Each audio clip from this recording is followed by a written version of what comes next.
It is not easy. The bed is soft, and you have a warm blanket on you.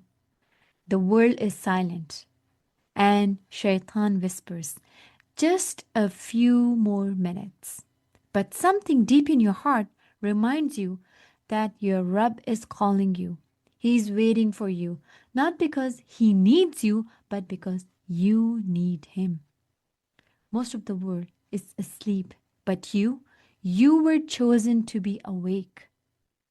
Remember that Tahajjud is not a burden, it's an invitation, and not everybody gets that invitation. And if you're invited, accept it. And remember that Prophet ﷺ said that whoever recites 10 verses in a night will not be recorded among the heedless.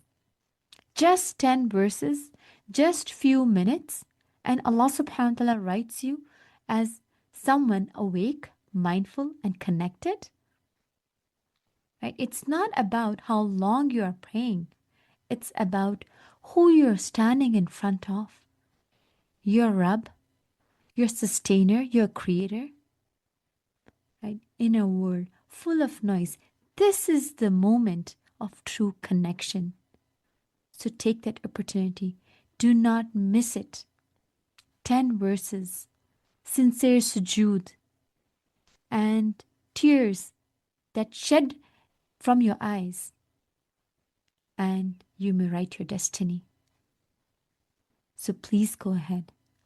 Plan that you are going to be waking up for tahajjud, inshallah.